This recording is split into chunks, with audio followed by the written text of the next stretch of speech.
السلام علیکم ورحمۃ اللہ وبرکاتہ۔ ناظرین کرام، آپ دیکھ رہے ہیں پیس ٹی وی اردو۔ میں ہوں جعفر تیار، پیش خدمت ہے خوبصورت سیریز اصلاح عقیدہ۔ آج کے پروگرام میں بھی گزشتہ سے پیوستہ بات ہوگی انبیاء علیہ الصلوۃ والسلام سے متعلقہ ہمارے عقائد کیا ہونے چاہیے۔ میری اور آپ کی رہنمائی کے لیے اسٹوڈیو میں موجود ہیں فضیلت الشیخ ابو انشا قاری خلیل الرحمن جاوید صاحب، آپ کا بہت بہت شکریہ۔ گزشتہ سے پیوستہ پیس ٹی وی اردو کا بھی شکریہ۔ بارک اللہ۔ گزشتہ سے پیوستہ پروگرام کو جو ہے وہیں سے شروع کرتے ہیں۔ بات ہو رہی تھی انبیاء رسول کے متعلقہ ہمارے عقائد کی۔ تو آج کے وقت میں بالعموم معاشرہ بلکہ ساری دنیا جانتی ہے، بعض لوگوں نے جو ہے وہ انبیاء کی ہرزہ سرائی ہمارے رسول کریم صلی اللہ علیہ وسلم کے بارے میں تو خیر بہت زیادہ انہوں نے کی ہے۔ کیا اس عقیدے میں یہ چیز شامل ہے، یا عقیدہ ان کے بارے میں اس ضمن میں کیا رکھنا چاہیے کہ کسی بھی نبی کے بارے میں کوئی بھی بندہ اٹھ کے کوئی بات کہہ سکتا ہے؟ نبی کریم صلی اللہ علیہ وسلم نے سختی سے منع فرمایا۔ صحابہ کرام میں بعض دفعہ بعض نان مسلموں کے ساتھ، یہود و نصارہ کے ساتھ بعض باتوں میں اس طرح لڑائی ہوگی اور مسلمان نے اسے تھپڑ بھی مار دیا کہ اس نے کہا میرے پیغمبر آپ سے افضل ہیں آپ کے پیغمبر سے۔ تو اس میں تو آپ نے فرمایا کوئی شک نہیں، جب اللہ نے آپ پر یہ بات کھول دی کہ آپ تمام انبیاء کے سردار ہیں، اور بلکہ معراج والی رات بھی اللہ رب العالمین نے یہ آپ پر واضح کر دیا کہ آپ فرماتے ہیں جب میں بیت المقدس میں پہنچا سارے انبیاء وہاں موجود ہیں، تو میرے دل میں طرح طرح کے خیال آ رہے تھے کہ آج ابا آدم نماز پڑھائیں گے یا ابراہیم علیہ السلام نماز پڑھائیں گے، لیکن جبریل نے میرا ہاتھ پکڑا اور آگے مصلی پہ کھڑا کر دیا۔ تو یہ گویا پورے انبیاء سے بھی آپ کی امامت کو اور آپ کے رفعت و بلندی کو اور آپ کے مقام و مرتبے کو تسلیم کرایا گیا، اور یہ اس عہد و پیمان کی یاد دہانی تھی جو اللہ رب العالمین نے عالم ارواح میں انبیاء سے لیا تھا۔ اور وہ عہد و پیمان یہ تھا وَإِذْ أَخَذَ اللَّهُ مِيثَاقَ النَّبِيِّينَ لَمَا آتَيْتُكُم مِّن كِتَابٍ وَحِكْمَةٍ ثُمَّ جَاءَكُمْ رَسُولٌ مُصَدِّقٌ لِّمَا مَعَكُمْ لَتُؤْمِنُنَّ بِهِ وَلَتَنصُرُنَّهُ قال اقررتم واخذتم على ذلكم اصري قالوا اقررنا قال فاشهدوا وانا معكم من الشاهدين۔ اللہ رب العالمین کہتا کہ عالم ارواح میں ہم نے تمام انبیاء کی روحوں کو جمع کیا، اس میں کوئی غیر پیغمبر نہیں ہے، اس لیے کہ جتنے انبیاء تھے صرف وہی تھے، اور وہ وہی انبیاء ہیں جن کو اللہ نے نبی بنایا ہے۔ یہ ووٹوں سے الیکشن سے تو کوئی نبی نہیں بنتا ہے، نہ اس کا کوئی کورس ہے جس طرح آج لوگوں نے مفتی کورس ہے، علامہ کورس ہے، یہ سارے کورس کرا کے وہ مفتی بن جاتے ہیں، بھلے ان کو کچھ آتا ہو یا نہ آتا ہو۔ اسی لیے مصطفیٰ جو رکھا جاتا ہے نا، وہ اللہ کا چنا ہوا ہوتا ہے، اللہ اس کو چنتا ہے۔ تو اللہ جس کو منتخب کرتا ہے وہ نبوت اور رسالت کا تاج اس کے سر پہ سجا دیتا ہے، وہ اپنے عمل سے اپنی نیکی سے ایسا نہیں بنتا ہے۔ تو انبیاء کی روحوں کو اللہ نے جمع کر کے ان سے عہد و پیمان لیا اور کہا کہ میں تمہیں دنیا میں بھیجوں گا، رسالت اور نبوت بھی دوں گا، علم و حکمت بھی دوں گا، لیکن تمہارے بعد تمہاری زندگی میں ہمارا ایک رسول آئے گا۔ ثم جاءکم رسول، اگر وہ رسول تمہاری زندگی میں آ جائے لتؤمنن بہ ولتنصرن، اس وقت تمہاری ذمہ داری یہ ہوگی کہ اپنی شریعتیں چھوڑ کر اس کے ساتھ تم ایمان بھی لاؤ گے اور اس کی نصرت و تائید بھی کرو گے۔ پھر اللہ نے کہا کیا تم نے مان لیا؟ جس طرح ہم دیکھتے ہیں دنیا میں کانفرنسیں جب آپ کرواتے ہیں تو اس میں آخر میں قرارداد پیش کی جاتی ہے، کسی بات پہ اتفاق کیا جاتا ہے، اتفاق کیا جاتا ہے، وہ قرارداد پڑھ کر سنائی جاتی ہے، حاضرین کو ہاتھ کھڑے کرا کے اس سے اقرار کیا جاتا ہے کہ کیا تم اس بات کی تائید کرتے ہو؟ سب کہتے ہیں جی ہم تائید کرتے ہیں۔ اللہ نے قرارداد کے طور پر یہ پیش کیا کہ تمہارے ہوتے ہوئے جب ہمارا رسول آئے گا تم نے اپنی شریعتیں چھوڑ کر اس پر ایمان لانا ہے اور اس کی تائید اور نصرت کرنی ہے، کیا تم اس کے اقراری ہو؟ قالوا اقررنا، سب نے کہا اللہ ہم مانتے ہیں۔ اللہ نے کہا فاشہدوا وانا معکم من الشاہدین، تم بھی گواہ بن جاؤ اور میں بھی تمہارے ساتھ اس بات پہ گواہ بن جاتا ہوں کہ ہمارا تمہارا یہ معاملہ طے ہو گیا ہے۔ ٹھیک ہے۔ تو اس اقرار کی اللہ رب العالمین نے ایک عملی تفسیر معراج والی رات وہاں بھی پیش کی۔ جی، پھر آپ نے اپنی زبان اقدس سے بھی یہ ظاہر کیا کہ انا سید ولد آدم، کہ جتنی بھی آدمیت ہے، جتنی آدم علیہ السلام کی اولاد ہے، ان سب کا میں سردار ہوں۔ پھر فرمایا یہ میں کسی فخر کے طور پر نہیں کہہ رہا، انا سید ولد آدم ولا فخر، یہ میں فخر کے طور پہ نہیں کر رہا، بلکہ حقیقت یہی ہے، اظہار حقیقت کے طور پر ایسا کہہ رہا ہوں۔ مجھے یہ شوق نہیں ہے کہ لوگ مجھے بڑا کہیں، اللہ نے مجھے بڑا بنایا ہے۔ لوگ کہتے ہیں یہ عقیدت ہے، کوئی انسا نہیں حقیقت۔ بالکل، اس میں تو کوئی شک نہیں۔ تو اللہ رب العالمین نے جو آپ کو منصب اور مرتبہ عطا کیا ہے، یہ تفریق تو ہم کریں گے، لیکن جس تفریق سے اسلام اور قرآن منع کرتا ہے وہ تفریق یہ ہے کہ کسی پیغمبر کو ماننا اور کسی پیغمبر کو نہ ماننا۔ ٹھیک ہے، یہ تفریق کی اسلام نفی کرتا ہے۔ ٹھیک ہے، اسلام واحد مذہب ہے جو تمام انبیاء کو تسلیم کرتا ہے، لا نفرق بین احد من رسلہ۔ یہاں تفریق سے مراد یہی ہے کہ ہم کسی پیغمبر پر ایمان اور کسی کے انکار کے قائل نہیں ہیں۔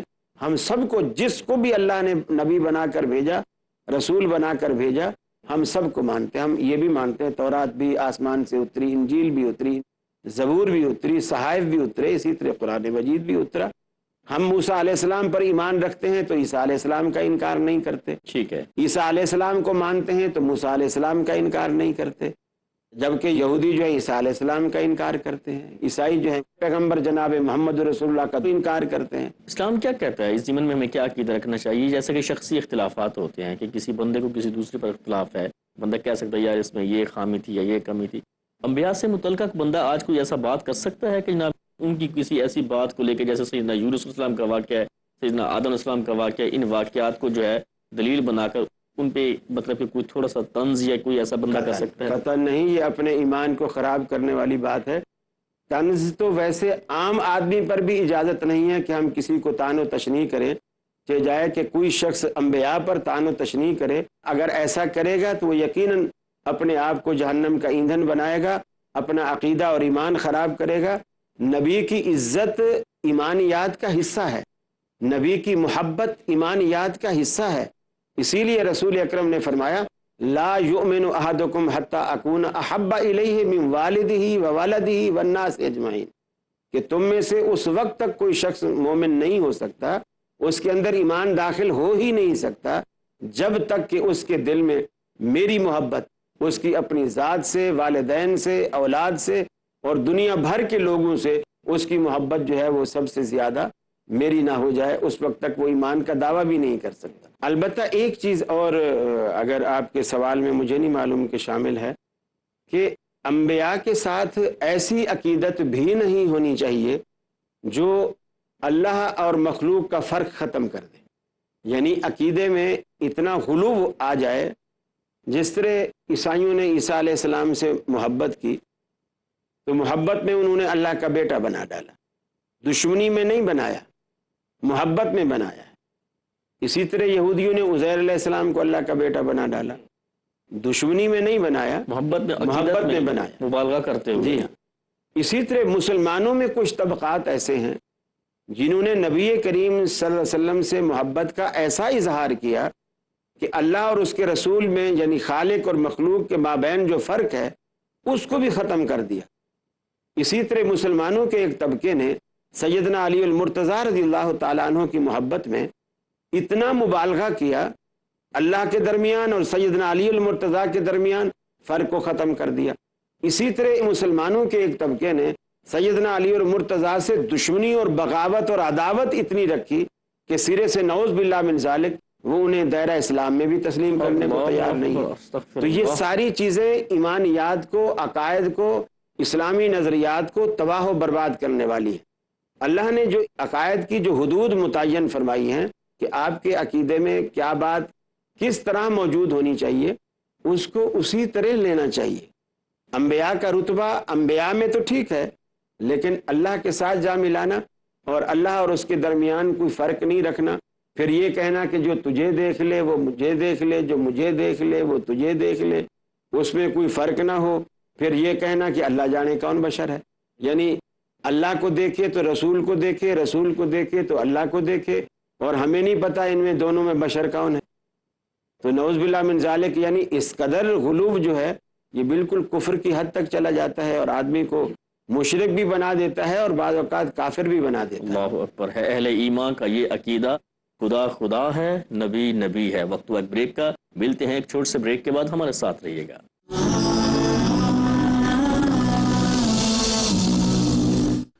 حرام سے بچ جا تو سب سے بڑا عابد ہو جائے. نماز ایک ایسی چیز ہے کہ اس کی فرضیت سے کسی مومن کو انکار نہیں ہو سکتا. مولانا عبد الکریم پاریکھ پیش کریں گے دین اسلام کا پیغام. غریبی کی حالت ہو، امیری کی حالت ہو، درمیان کا راستہ نہ چھوڑ. جنازہ جا رہا ہو تو یہ سوچے ارتھی جاری ہو، آج یہ گیا کل مجھے جانا ہے، اس کو عبرت کہیں گے. سچا آدمی وہ ہے، انسان وہ ہے جو پیچھے پلٹ کر کے دیکھے اور اپنی بھول کو سدھارے. ساری کائنات کا سروے سروا تخلیق کرنے والا ایک اللہ ہے. پیغام امن ہر پیر رات 8 بجے اور دوبارہ صبح 10 بجے انڈیا میں پیس ٹی وی اردو پر.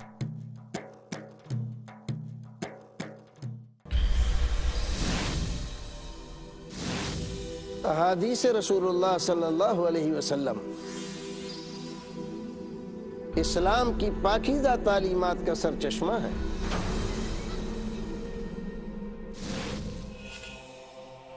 دشمنان اسلام کا ایک گروہ اس پاکیزہ چشمے کو گدلا کرنا چاہتا ہے.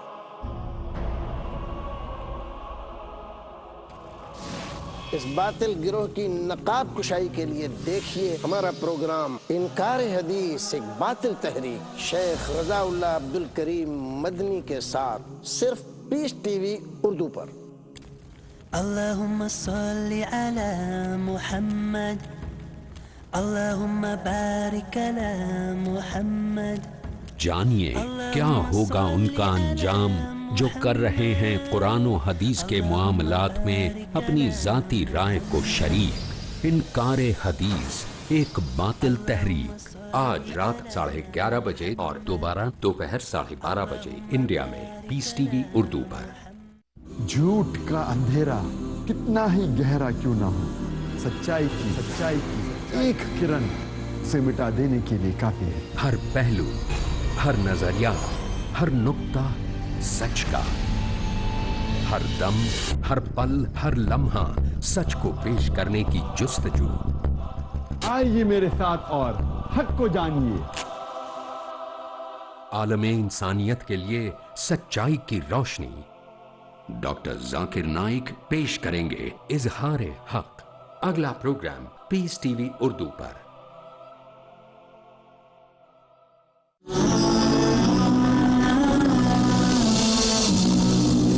السلام علیکم ورحمۃ اللہ وبرکاتہ. اپنے پروگرام میں ایک مرتبہ پھر آپ کو خوش آمدید کہتا ہوں. فضیلت الشیخ ابو انشا قاری خلیل الرحمن جاوید حافظ اللہ میری اور آپ کی رہنمائی فرما رہے ہیں. شیخ یہ فرمائیے کہ قرآن کریم کی یہ جو آیت ہے، اور اکثر سننے میں علماء سے بھی یہ سنا جاتا ہے کہ اطیعوا اللہ و اطیعوا الرسول، اللہ کی اطاعت کرو اور رسول کی اطاعت کرو. اللہ کی اطاعت اور رسول کی اطاعت میں کیا فرق ہے؟ جزاکم اللہ. پہلی بات تو یہ ہے کہ اللہ رب العالمین نے اطاعت میں فرق نہیں رکھا، بلکہ یہ فرمایا من یطع الرسول فقد اطاع اللہ. جس نے میرے رسول کی اطاعت کی اس نے گویا اللہ کی اطاعت کی. یہ اس فارمولے کے تحت کہ نبی کی اطاعت کرنے کا حکم نبی اپنی طرف سے نہیں لگاتا، بلکہ اللہ رب العالمین یہ حکم اور ضابطہ مقرر کرتا ہے کہ میرے پیغمبر کی اسی طرح اطاعت کی جانی چاہیے جس طرح میری کرتے ہو. کیونکہ میرا پیغمبر میری وحی کا پابند ہے اور میرا ہی میسج تم تک پہنچاتا ہے، میری طرف تمہیں بلاتا ہے، میری ہی خوشنودی حاصل کرنے کے لیے تمہیں جنت کی راہ پر لاتا ہے، شیطان سے بچاتا ہے، شیطان والے کاموں سے بچاتا ہے، دوزخ سے بچاتا ہے، اور وہی دعوت دیتا ہے جو میں چاہتا ہوں. تو اس لیے اس کی اطاعت کو اللہ رب العالمین نے اپنی اطاعت قرار دیا. پھر بلکہ قرآن مجید میں یوں بھی فرمایا کہ قل ان کنتم تحبون اللہ فاتبعونی یحببکم اللہ. میری رضا چاہنے کے لیے بھی تمہیں نبی کریم صلی اللہ علیہ وسلم کی سنت کے دروازے سے داخل ہونا پڑے گا، اور اسی راستے سے آؤ گے تو تم میرے محبوب بن جاؤ گے. میرے امام مالک رحمۃ اللہ علیہ فرماتے ہیں السنت کسفینۃ نوح من رکب فقد نجا ومن لم یرکب فقد غرق. کہ سنت کی مثال نوح علیہ الصلوۃ والسلام کی کشتی کے جیسی ہے کہ جو اس میں سوار ہو گیا وہ پار ہو گیا، اور جو سوار ہونے سے رہ گیا وہ غرق ہو گیا. تو لہٰذا نبی کریم صلی اللہ علیہ وسلم کی سنت وہ سنت ہے جو آپ کو اطاعت اللہ کی طرف لے جاتی ہے، جنت کی طرف لے جاتی ہے. تو نجات پانے کے لیے آپ کو سنت کی کشتی پہ سوار ہونا پڑے گا. رسول اللہ صلی اللہ علیہ وسلم کی اطاعت چونکہ اللہ کے حکم سے ہے، لہٰذا حجت ہونے کے اعتبار سے، دلیل ہونے کے اعتبار سے اللہ کی اطاعت میں رسول کی اطاعت میں فرق نہیں ہے۔ ٹھیک ہے، یہ بتائیے کہ رسول کریم صلی اللہ علیہ وسلم کے حوالے سے ختم نبوت، آپ صلی اللہ علیہ وسلم جو ہے وہ آخری نبی ہیں، اور جیسا کہ آپ نے کچھ دیر پہلے ارشاد فرمایا تھا کہ اللہ سبحانہ و تعالیٰ نے اپنے دین کی تکمیل کر دی آپ پر، اس پر ہمارا عقیدہ کیا ہونا چاہیے؟ جزاکم اللہ۔ اسلام نے رسول اکرم صلی اللہ علیہ وسلم کو تمام انبیاء میں رتبہ بھی بڑھا دیا ہے، اور تمام انبیاء سے سب سے آخر میں رکھا ہے، اور آپ کے بعد رسالت اور نبوت کے دروازے بند کر دیے، اور کئی طرح سے قرآن مجید نے اس بات کو کھولا۔ مثلا ایک تو بالکل سورہ بقرہ کے بالکل آغاز میں پہلے ہی صفحے پر اللہ رب العالمین نے فرمایا کہ یؤمنون بما انزل الیک وما انزل من قبل، اشارہ کیا کہ مومن وہ ہیں کہ جو کچھ اے حبیب ہم نے آپ کی طرف اتارا وہ اس پر بھی ایمان لاتے ہیں، وما انزل من قبلک، اور جو آپ سے پہلے ہم نے اتارا ہے اس پر بھی ایمان رکھتے ہیں، اور یہ نہیں کہا کہ جو آپ کے بعد اترنے والا ہے وہ اس کو بھی مانیں گے، چونکہ آپ کو آخری حد قرار دے دیا کہ آپ سے پہلے بھی اترا اور آپ پر بھی اترا، آپ کے بعد اترنے کا کوئی ذکر نہیں۔ ایک تو یہ قرآن مجید نے اشارتاً یہ بتا دیا کہ آپ وہ آخری سرحد ہیں رسالت اور نبوت کی، جہاں پر آ کر رسالت اور نبوت کے دروازے بند ہو جاتے ہیں۔ پھر نبی کریم صلی اللہ علیہ وسلم نے یہ بھی اعلان کیا قرآن مجید کے ذریعے، اللہ نے کہلوایا ما کان محمد ابا احد من رجالکم ولکن رسول اللہ وخاتم النبیین۔ یہ اس موقع کی بات ہے جب رسول اکرم صلی اللہ علیہ وسلم نے حضرت زینب رضی اللہ تعالی عنہا تھیں، جو آپ کی پھوپھی زاد بہن تھی، اس کا نکاح آپ نے حضرت زید کے ساتھ جو آپ کے آزاد کردہ غلام تھے اور آپ کے متبنہ بیٹا بھی تھے جی، اس کے ساتھ آپ نے کر دیا۔ جی، پھر کچھ عرصے بعد زید نے سوچا میں زینب کو طلاق دے دیتا ہوں۔ ادھر اللہ رب العالمین نے نبی کریم صلی اللہ علیہ وسلم کو بتا دیا کہ زینب آپ کی بیوی بننے والی ہے۔ اس بات سے اللہ کے رسول خاصے پریشان تھے۔ وہ ایک فطری تقاضا تھا کہ چونکہ کفار کی طرف سے ایک ہر مسئلے میں چیمیں گوئیاں ہوتی، مخالفت ہوتی، ہر ایک بات، اور یہ رسم اور یہ چیز چلی آ رہی تھی دور جاہلیت سے کہ اگر کوئی شخص کسی کو منہ سے بیٹا بول دیتا تھا تو اس کے حقوق حقیقی بیٹے والے ہو جاتے تھے، اور اس کی بیوی جو ہے وہ بہو سگی بہو بن جاتی۔ پھر بہو کے ساتھ نکاح ہمیشہ کے لیے حرام، اسلام نے بھی حرام رکھا ہے، دور جاہلیت میں بھی ایسا تھا، حرام تھا، حتیٰ کہ یعنی بیٹا طلاق بھی دے دینا بہو کو پھر بھی تو بھی سسر اس سے نکاح نہیں کر سکتا۔ ٹھیک ہے، تو آپ بڑے پریشان تھے اور آپ چاہتے تھے زید جو ہے طلاق نہ دے تاکہ نہ یہ طلاق دے، نہ اس کی نوبت آئے، اور نہ لوگوں کو سوال کرنے کا موقع ملے، نہ لوگوں کو اعتراض کرنے کا موقع ملے۔ سیدہ عائشہ فرماتی ہیں کہ اگر نبی کریم صلی اللہ علیہ وسلم قرآن مجید میں سے کچھ چھپاتے تو آپ اس آیت کو چھپاتے جس میں اللہ نے کہا کہ آپ زید کو تو مشورہ دیتے تھے طلاق نہ دے، وَتُخْفِي فِي نَفْسِكَ، اور اپنے دل میں وہ بات چھپاتے تھے کہ اللہ نے کہا کہ زینب تیری بیوی بننے والی ہے، یہ بات آپ دل میں چھپاتے تھے۔ اللہ اکبر۔ اور حضرت عائشہ فرماتی ہیں اگر اللہ کے رسول قرآن میں سے کچھ چھپاتے یعنی لوگوں کو نہ بتاتے تو اس آیت کو چھپاتے، جب آپ نے اس کو بھی نہیں چھپایا پھر آپ کے تو اس کا مطلب ہے آپ نے کچھ بھی نہیں چھپایا، سب کچھ واضح۔ یہی وجہ ہے کہ اللہ کے نبی نے اپنے آخری خطبے میں 3 دفعہ صحابہ کرام سے کہا کہ کیا میں نے تم تک اللہ کا دین پہنچا دیا؟ انہوں نے کہا آپ نے پہنچا دیا۔ آپ نے پھر اب دیکھیے صحابہ نے کہا کہ آپ نے پہنچا دیا، اب آپ نے بات یہیں ختم نہیں کی، اس لیے کہ صحابہ کو تو وہی پتا ہے نا کہ جو آپ نے پہنچایا، جو آپ نے نہیں دیا تو وہ تو صحابہ کو پتہ ہی نہیں، تو پتہ ہی نہیں ہے کہ اس کے بعد بھی کچھ ہے، اس کے پیچھے بھی کچھ چھپا ہوا ہے۔ اللہ رب العالمین کو پھر آپ نے گواہ بنایا، اللہم اشہد اللہم اشہد، اللہ گواہ ہو جا، اللہ تو بھی گواہ ہو جا، تو بھی گواہ ہو جا، تو نے جو کچھ مجھے دیا میں نے تیرے بندوں تک پہنچا دیا۔ تو نبی کریم صلی اللہ علیہ وسلم نے وہاں جب زید نے طلاق دے دی اور زید کو آپ نے منع بھی کیا اور اس نے بھی یہی کہا کہ آپ کا مشورہ ہے میں اسے تسلیم نہیں کرتا اس لیے کہ ہماری آپس میں بنتی نہیں، تو آپ نے زینب سے نکاح کر لیا۔ اب کفار میں ایک طوفان بدتمیزی کھڑا ہو گیا، وہ دیکھیں جی بہو کے ساتھ نکاح کر لیا، بہو کے ساتھ نکاح کر لیا۔ اللہ رب العالمین نے فرمایا، اس کی کئی باتوں کا جواب دیا کہ ما کان محمد ابا احد من رجال، پہلی بات تو یہ کہ یہ زید کے ابا نہیں ہے، ٹھیک ہے،